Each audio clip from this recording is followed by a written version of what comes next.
हाजिर है ना मेरे भाइयों, मैं अर्ज़ ये कर रहा था, देखो मैं इसका मुखालिफ नहीं हूँ कि कुरान खानी नहीं होनी चाहिए, मैं इसका मुखालिफ नहीं हूँ।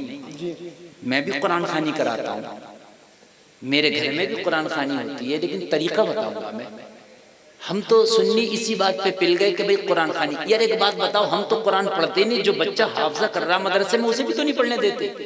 पूरा 11वीं का महीना जाओ, आप जाओ मदरसों में, मैं खुद पढ़ाऊं, मदरसों के हालात मुझे पता है। पूरे 11वीं के महीने किसी का सबक का पारा नहीं होता, किसी का पिछले का पारा नहीं होता। ये बैठे मौलाना लोग, इनसे पूछो। और एक महीना अगर कुरान का सबक का पिछले का पारा ना सुनाओ, सब गोल हो जाता है। फिर हम कहते हैं वहाबियों में बड़ा पक्का हाफिज होता है। यार होगा कैसे नहीं? कुरान खानी उनके यहाँ नहीं, 11वीं उनके यहाँ नहीं, 12वीं उनके यहाँ नहीं, तीजा वहां नहीं, 10वां वहां नहीं। हमने खुद तो कभी कुरान पढ़ा नहीं जब जिंदा थे, मर गए तो अब तो कुरान का हाल ये कि तीजे तक कब्र पे बिठा रहा कुरान पढ़ो। समझ रहे हैं? तरीका ये है कुरान खानी का और कुरान पढ़ने का। कान खोल के सुनो, अगर आपको कुरान खानी कराना है मदरसे में जाओ, शरीनी लेके कहना हजरत शरीनी ये है। और ये जो फजर के बाद से बच्चे अब तक पढ़ लें ना छुट्टी तक, ये जितना भी कुरान पढ़ लें, पिछले के पारे की शक्ल में हो, सबक की शक्ल में हो, सबक के पारे की शक्ल में हो, याद करने की शक्ल में हो, मश्क की शक्ल में, जितना भी कुरान है सब का सब जो कुरान पढ़ा हुआ है शरीनी ये है, फातिहा करके मेरे फला मरने वाले के लिए साले सवाब कर दो। एक कुरान ना कई कुरानों का सवाब मिल जाएगा। बात नहीं समझ में आ रही आपके? आई कि नहीं आई? जो बच्चा तुम्हारे घर में कुरान खानी में कुरान खानी करता है, उसका कोई गारंटी नहीं वो कितना सही पढ़ा गया, इसलिए कि उसका उस्ताद उसके पास नहीं बैठा है। लेकिन जो मदरसे में पढ़ता है उस्ताद डंडा लेके बैठा होता, अगर गुन्ना भी नहीं करे तो गुन्ना कराता है। देखो अब ये इनकी सारी कमियां भी पूरी कर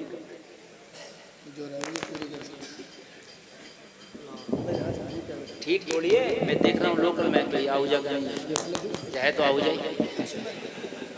आऊजा मैं के फिर भी नहीं सेटिंग कर पा रहे। बहुत अच्छा मेरा जहन बना हुआ, मूड बना हुआ, लग रहा है मैं ना बोलूं तो मैं आपको बहुत अच्छा सुना के जाऊंगा। जितनी देर सुनोगे झूमोगे, और इंशाल्लाह मर गए तो कब्र में झूमोगे इंशाल्लाह। ये चटर चटर क्यों बोल रहे आप? तो कैमरे वाली लीडर निकाल दो, चाहे कैमरे की सारी लीडर निकाल दो, मैं अच्छा बुलाओ तो। तवज्जो फरमाए भाई। तो तरीका ये होना चाहिए, जो मदरसे में बच्चा कुरान शरीफ पढ़ रहा वो अगर मद भी नहीं खींचेगा तो उस्ताद डंडा लेके बैठा है, मध्य मुत्तसिल 4 अलिफ खींच। यहाँ तेरे घर की कुरान खानी में कौन खिंचवा रहा है इससे? भाई बात है कि नहीं है? वहां कलकला नहीं किया तो कलकला करवागा, यहाँ कौन करा रहा है? तेरे घर में कलकला बच्चा है ये तो, बात है कि नहीं है? तो तेरे घर में ही पढ़ना जरूरी नहीं है कुरान, तो जो मदरसे में पढ़ा गया वो इसाले सवाब अगर हो जाए तो वही काफी है। मदरसे में शरीनी लेकर के जाओ, और जो सुबह फजर के बाद से और अब तक पढ़ा गया सबका इसाले सवाब करो तो 1 नंबर की कुरान खानी। सुभान अल्लाह। तेरे घर में नहीं होगा। मक्का में कुरान नाजिल हुआ, और मक्का में नाजिल होने के बाद में, इस गांव का क्या नाम है? तजुआ। जब मक्का में नाजिल होकर कुरान तजुआ में आ गया तो तजुआ में पढ़ा जाकर कब्रिस्तान तक नहीं पहुंच सकता। बोलो बोलो यार, कुरान एक ऐसी चीज है, इसकी पावर लाजवाब है। आज भी पूरी दुनिया कुरान की पावर को नहीं पहुंच पाई है। अमेरिका ने एटम बम जरूर बनाया है, इजराइल ने मिसाइल जरूर बनाया है, मगर मेरे कुरान की पावर को ना अमेरिका पहुंचा ना इजराइल पहुंचा है। पता है तुम्हें नहीं कुरान की पावर? नहीं पता तो मैं बतलाऊं। आपने सुना होगा अमेरिका ने बम मारा 50 मर गए, फला मुल्क ने बम मारा 100 मर गए, लेकिन आज तक नहीं सुना होगा कि फला मुल्क ने बम मारा 2 जिन मर गए। सुना? कोई ऐसी बंदूक, कोई ऐसा बम बना जो जिन्नात को मार दे? बताओ यार है? तो अमेरिका भी फेल है जिन्नात को भगाने में, लेकिन जब जिन्नात का मामला आता है तो ये उलमा फिर पढ़ते हैं कुरान शरीफ है। या आपने किसी मौलवी को देखा है कि हवाई असर वाला आया और राइफल रख दी कनपट्टी में, जाएगा कि नहीं जाएगा? मरीज ही चला जाएगा। सही फरमा रहे हैं आप। मौलाना उसको बिठा के आयतुल कुर्सी दम करता है, मौलाना बिठा के चारों कुल पढ़ता है, मौलाना सूरह जिन पढ़ता है। तो जहां पर सारी दुनिया की ताकत और पावर दम तोड़ जाती है, वहां अल्लाह के कलाम की ताकत शुरू हो जाती है। ये कुरान है, हमने तो रख दिया ताकों में सजा के, धूल आई पड़ी है, धूल जुज़दान पर, कभी पढ़ने की हमें मोहलत ही नहीं है। तीजे में जाते हैं कभी गए पढ़ने के लिए तो, और तीजे में पढ़ते हैं कि अल्लाह करे कि पता नहीं इसके पढ़ने से वो बख्शा जाएगा या इसके पढ़ने से ये और वो दोनों की खैर नहीं होगी। हंसने की नहीं है कोई बात, चटकुल्ला नहीं बोल रहा हूँ, मेरी बात सुने। कुरान कभी किसी मौलवी को तो सुनाया नहीं, किसी कारी को तो सुनाया नहीं, किसी हाफिज को सुनाया नहीं, खुद ही पढ़ लें वो मजहूल वाला। और वो मजहूल जो कुरान पढ़ोगे लहने जली के साथ, उसका पढ़ना सुनना दोनों हराम है। सुनना भी हराम है, दोनों हराम। लहने जली हर्फ हरकत का बदल जाना, खुद ही पढ़ने किसी कभी कारी साहब को तो हम सुना ही नहीं सकते। क्यों? अरे भाई कारी साहब के सामने कहाँ पढ़ सकते हैं? जब आज कारी साहब के सामने तेरा कुरान फेल है तो अल्लाह के सामने तेरा कुरान कैसे पास हो जाएगा? बात है कि नहीं है? सीखो कुरान, जिंदगी में पढ़ो कुरान, मरने के बाद तो कुरान का याद शरीयत। एक जगह तो बेरी की डाली नहीं मिली तो मिट्टी नहीं डालने दे रही कब्र पे। बेरी की डाली पहले लाओ तलाश करके, मिट्टी बाद में पड़ेगी। अब लाओ ढूंढते फिर रहे हैं बेरी की डाली, देर हो रही है। मैं कह रहा हूँ डाल दो मिट्टी, नहीं नहीं बेरी की डाली जरूरी है। मैंने कहा ये चाहे जो मराना जिसकी वो मिट्टी पड़ रही है, ये जुमा के अलावा चाहे दूसरी नमाज नहीं पढ़ता था, कोई बात नहीं, ये बेरी की डाली नहीं तो मिट्टी नहीं डालने दे रहा। बात समझ रहे कि नहीं समझ रहा है? जो जरूरी है उसको हमने खत्म कर दिया, जो फरूई चीजें थी उनको इतना बढ़ा लिया, इतना बढ़ा लिया, इतना बढ़ा लिया कि उनको लाजिम कर लिया। अल्लाह के हुक्म को टाल रहे हैं, अल्लाह के हुक्म को ठुकरा दिया। पीर के मामलों में लड़े मरे जा रहे हैं। मेरे पीर को ऐसा कह दिया, मेरे पीर को गिरबान पकड़े पड़े, पार्टियां बन गई। ये उस पीर की पार्टी है, ये उस पीर की पार्टी है। अल्लाह के अहकाम को बिल्कुल भुला दिया। मेरी बात गलत नहीं है? हाँ बिल्कुल हक बात बोल रहा हूँ। जितनी पीर की मानना है इतनी अल्लाह की मान लेना तो वली हो जाएगा, वली। और सबसे बड़ा पीर तेरे घर में पड़ा, तेरे घर में जिसे तू पूछ नहीं रहा, तेरी माँ सबसे बड़ा पीर है। नबी फरमाते मुझे मोहम्मद की दुआ जैसे कबूल होती है मेरी उम्मत के हक में, वैसे माओ की दुआ कबूल होती है अपनी औलाद के हक में। मौलवियों के हाथ बाद में चूमना पड़े, बूढ़ी माँ का तलवा चूम ले, बूढ़े बाप का हाथ चूम ले, ये तेरे पीर हैं, इनसे बड़ा कोई पीर नहीं है। इन्होंने दुआ कर दी तो बेड़ा पार हो जाएगा। हाय हाय हमें खुदा भी याद आया तो मरने के बाद या मरते टाइम तो फिरौन को भी खुदा याद आया था। वो भी कह रहा था आमनतु बिरब्बि हारून व मूसा, वो भी कह रहा था मैं मूसा और हारून के रब पे ईमान लाया। लेकिन क्या उस वक्त का खुदा याद आना? अरे तेरी जिंदगी कैसी गुजरी है कुरान के मुताबिक है कि नहीं है? तो जैसे में आने वालों कान खोल कर तो सुनो, जब जिंदा हो तो कुरान को अपनी जिंदगियों में बसा लो, जब जिंदा हो तो कुरान की तिलावत करो, जब जिंदा हो तो कुरान पढ़ो, जिंदा हो तो कुरान के मुताबिक जिंदगी गुजारो।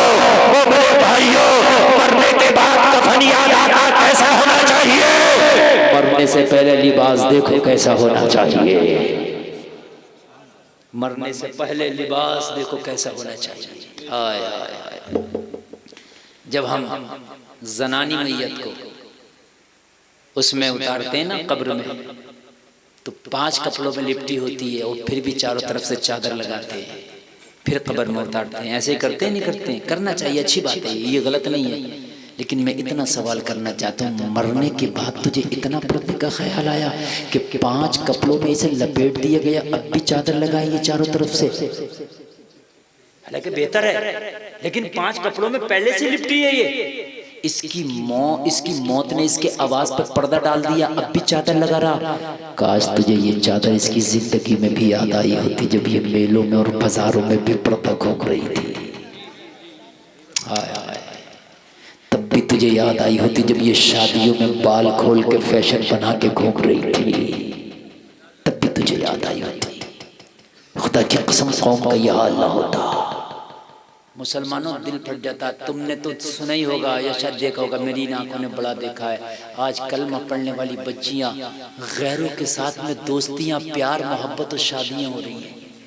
बच्चियों के कदम इतने भटक रहे हैं, इतने डगमगा रहे हैं, इतने डगमगा रहे हैं। कॉलेजों में पढ़ने वाली बच्चियां, मेरे भाइयों, हमने अपनी बेटी के हाथ में इंग्लिश मीडियम का कायदा और इंग्लिश मीडियम का ग्रामर तो दे दिया। अगर हमने अपनी बेटी को हज़रत फातिमा की सीरत का पाठ नहीं पढ़ाया, आज हमारी बेटियां हाल ये है, गैरों से दोस्तियां और गैरों के साथ शादियां, गैरों के साथ मिलन जुलन, गैरों के साथ उठना बैठना।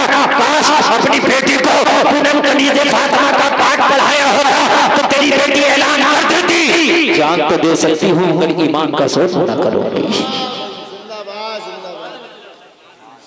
जान तो दे सकती हूँ मगर ईमान का सौदा न करूंगी।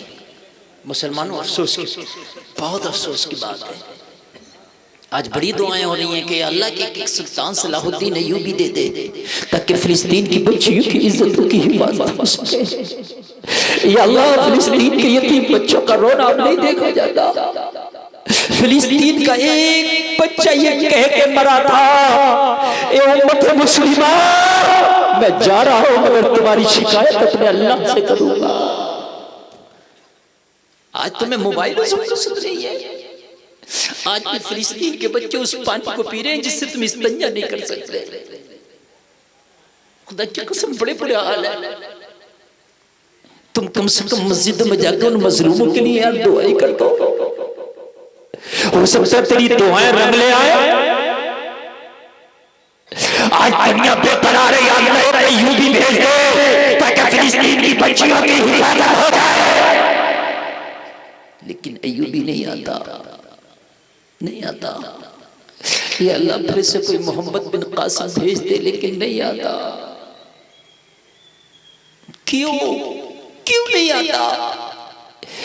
इसलिए कि लोगों, हर जमीन में हर फल पैदा नहीं होता, हर कोक में सुल्तान सलाहुद्दीन अय्यूबी पैदा नहीं होता। ए भाई, बगैर मैक के मैं बोल दूंगा, या तो इसे हटा दे या सही करके बुला दे। वो नाटक किया मैक का तुमने कि जिसका कोई जवाब नहीं है। जलसा चल रहा है, कोई नाटक नहीं हो रहा है। अरे जब नहीं बजाना आता तो साफ मना कर दो, हमारा मैक जलसे के मतलब का भाई नहीं है, बात खत्म हो गई। बस बिल्कुल साफ मना कर दो, मेरा मैक जलसे का मतलब का नहीं है, मैं गानों पे डीजे बजा सकता हूँ बस। जी मसला है यार, मजाक बना रखा है। मुझे अपनी आवाज पहचानने में नहीं आ रही है कि मैं ही बोल रहा हूँ, कोई और बोल रहा है। और इतनी बेहतर बात इस वक्त मैं कर रहा हूं, खुदा की कसम, अगर अमल हो गया ना तो मुआशरे में फिर से कोई अय्यूबी आ जाएगा, फिर से अय्यूबी आएगा इंशाअल्लाह, फिर से आएगा। जलसे में आने वालों को बात बताओ, अखरोट, बादाम, पिस्ता, किशमिश ये जमीन में पैदा होते हैं, लेकिन तुम्हारे तजुआ में पैदा होता है अखरोट, बादाम, पिस्ता नहीं होता ना। मैं पूछूंगा क्यों? आप जवाब दोगे, हजरत हर जमीन में पिस्ता नहीं होता, हर जमीन में अखरोट नहीं होता। तो मैं भी कहूंगा कि हाँ, सलाहुद्दीन अय्यूबी कोक से जन्म लेता, मगर हर कोक से जन्म नहीं लेता। बेटियां मेलों में टहल रही हैं, नौजवान लड़के पीछे से सीटियां बजा रहे हैं, बाजारों में बाल खोल के घूम रही हैं, नौजवान उनके पीछे घूम रहे हैं, शादियों में मेकअप करके अपने शोहरों के सामने कंजड़ी बन के आती हैं और गैरों के सामने हूर बन के घूम रही हैं। और फिर तुम चाहो कि इनकी कोख से कोई अय्यूबी जन्म ले जा, कोई टपोरी, सटोरी, पतंगबाज, सट्टेबाज तो जन्म ले सकता है, लेकिन अय्यूबी जन्म नहीं लेगा ना। जब हर जमीन में अखरोट नहीं पैदा होता तो हर कोख में अय्यूबी नहीं आता। और तुम ये चाहो कि दुआओं से अय्यूबी हो जाए, तो ये उलमा बैठे, जिम्मेदारी से कह रहा हूं, खाली दुआओं से भी अय्यूबी नहीं आते। अगर खाली दुआओं से अय्यूबी आ जाया करे तो लो आज जलसे में गुलफाम दुआ करके जा रहा है, या अल्लाह मत भेज किसी अय्यूबी को और मत भेज किसी मोहम्मद बिन कासिम को, एक हुसैनी को भेज दे ताकि सारी यजीदियत का खात्मा फिर से हो। लेकिन क्या मेरी दुआओं से हुसैन आ जाएगा? बोलो नहीं। पूरी दुनिया के पीर फकीर बैठ जाए मुसल्ले पे और दुआ करे, या अल्लाह एक हुसैन दे दे ताकि फिर से यजीदियत का खात्मा हो जाए। जवाब मिलेगा हुसैन नहीं। मैंने सवाल किया मौला क्यों नहीं? जवाब मिला हुसैन के पैदा होने के लिए फातिमा की कौम का होना जरूरी है। दूसरी फातिमा ना हो सकी, इसलिए दूसरा हुसैन नहीं हो सकता। वाह भाई, जिंदाबाद। मसलके आला हजरत जश्न शुहदाए करबला हजरत अल्लामा मुफ्ती गुलफाम रज़ा कादरी उलमाए किराम अराकीने कमेटी। जब भी माहलूल होती है तो